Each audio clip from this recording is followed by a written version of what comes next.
Broadcasting live from the Albay PIO News Center, providing you the most exclusive news update from all over the province. This is 12 o'clock Newsbreak. In the local scene, Provincial Planning and Development Coordinator, PPDZ Arnold Onrubia, recently reported that an estimated budget amounting to 12 billion pesos is needed for the rehabilitation of the formulated Mayon Resilient Recovery and Rehabilitation Plan, M3RP. The official made the report as the provincial government of Albay PGA is preparing for the Donors Forum happening on May 3, 2024, to be facilitated by the United Nations Development Program, UNDP, in Manila. The said program encapsulates the objective that is to permanently relocate the population at risk, particularly those households within the 6-kilometer permanent danger zone of Mayon volcano. In other story, some 14 rural and city health units in 5 provinces in the Bicol region received new land ambulance units from the Department of Health Center for Health Development in Bicol early this week.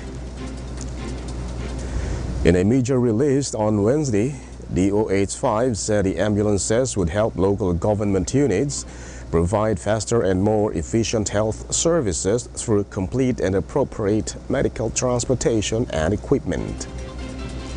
Regional Director Rodolfo Antonio M. Albornoz said the grant shows the health department's commitment to making quality health care accessible to all. Recipients of the land ambulances were the rural health units of Ginubatan, Pavillar, Libon, Malinao, Pio Duran, and Tiwi in Albay. In Camarines Sur, RHUs of Garchitorena, San Jose, and Nagas City, RHUs of Baras and Bato in Catanduanes, LGU of Masbate City in Masbate Province, and RHU of Irosin in Sorsogon Province. In other news, various city and municipal operation offices, together with selected personnel of the Department of the Interior and Local Government (DILG), joined forces in support for Albay's continuing commitment to preparedness towards disasters. A 2-day training workshop on disaster risk reduction and management was conducted, which will end today, April 18, 2024. Initiated by the Albay Public Safety and Emergency Management Office, APSEMO, led by Dr. Cedric Dype, in coordination with the Mines and Geosciences Bureau. Important points for discussion will include the local government's understanding on hazards and basic information of underlying causes of disasters, disaster preparedness and response, and disaster response and recovery.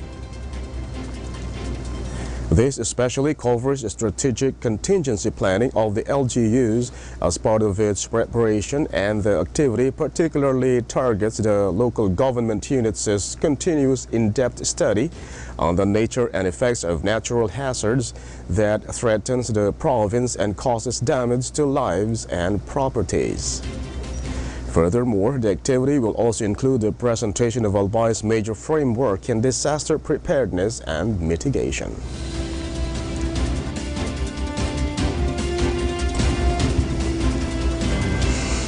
In the national scene, the Department of Justice, DOJ, on Tuesday, April 16, said it would investigate Davao del Norte Representative Pantaleon Alvarez after he urged the military to withdraw its support for President Ferdinand Marcos Jr.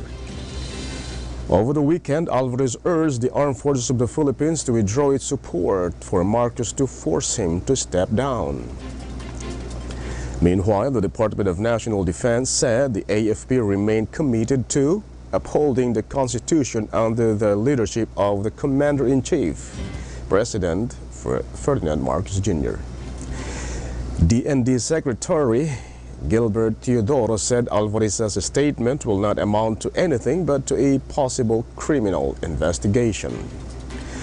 On Monday, the AFP reiterated its strict adherence to the chain of command in response to Alvarez's call, and Marcos is on the top of that chain of command under the 1987 Constitution. In other story, about 55 Chinese vessels were monitored in islands and features occupied by the Philippines in the West Philippine Sea. On Monday afternoon, the Philippine Navy reported on Tuesday, April 16. Philippine Navy spokesperson for the West Philippine Sea, Commodore Roy Vincent Trinidad, said to China Coast Guard ships and 24 Chinese maritime militia vessels were spotted off Bajo de Masinloc.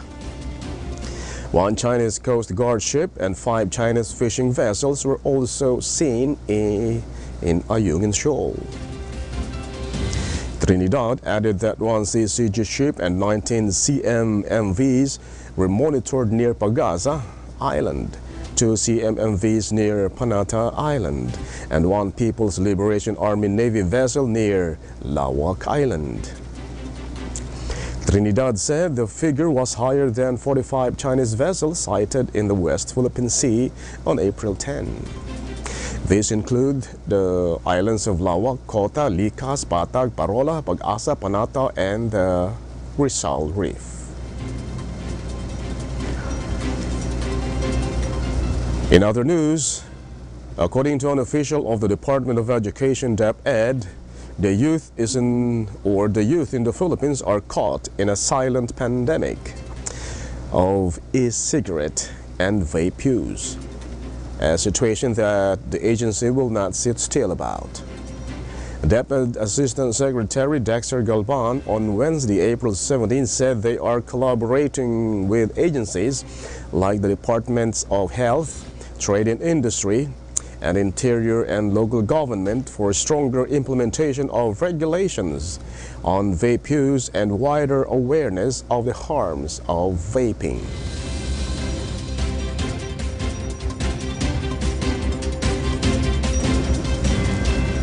And in the news outside the country, the European Union and the governments of 13 countries urged nations on Tuesday, April 16, to prioritize the ratification of a UN treaty to protect the world's ocean from overfishing and other human activities.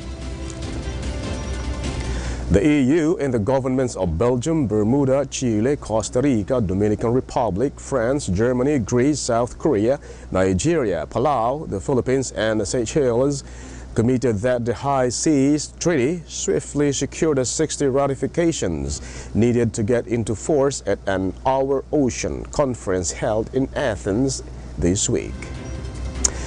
The Global Pact to conserve biodiversity in the high seas was formally adopted by the United Nations last year and is seen as a crucial tool to meet the target to protect 30% of the earth, land, and sea by 2030. Or otherwise known as 30 by 30. So far, 4 countries, Palau, Chile, Belize, and the Seychelles, have formally ratified the treaty, while 89 countries have signed it, expressing their intent to ratify it.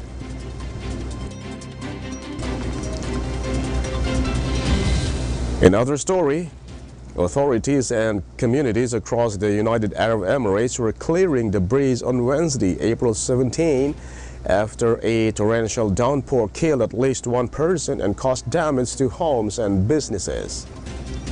The UAE witnessed a record rainfall with 254 mm falling in Al Ain on Tuesday in less than 24 hours, according to the National Meteorology Center. It was the most since records began in 1949, before the country was established in 1971. Although heavy rains had eased by late Tuesday, disruptions were continuing on Wednesday, with Emirates Airlines suspending check-in for passengers departing Dubai Airport until midnight. Dubai International Airport, one of the world's busiest, said it was facing significant disruptions after the heavy rains delayed or diverted flights and had impacted flu crews. And finally, in the news outside the country, Israeli tanks pushed back into parts of the northern Gaza Strip on Tuesday, April 16, which they had left weeks ago, while warplanes conducted airstrikes on Rafah, the Palestinians' last refuge in the south of the territory, killing and wounding several people, medics, residents said. Residents reported on internet outages in the area of Beit Hanun and Jabalia in northern Gaza. Tanks advanced into Beit Hanun and surrounded some schools where displaced families have taken refuge, said the residents and media outlets of the militant Palestinian group Hamas. Beit Hanun, home to 60,000 people, was one of the first areas targeted by Israel's ground offensive in Gaza last October.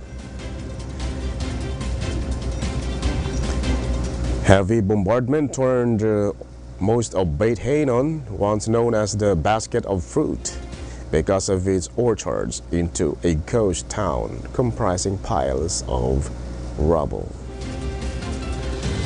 And that's all for the 12 o'clock news break, April 18, 2024. And we'll be right back tomorrow for more news updates. And thanks to our 12 o'clock news break writer, Francia May Boras, and on the technical side, Chad Bobbies.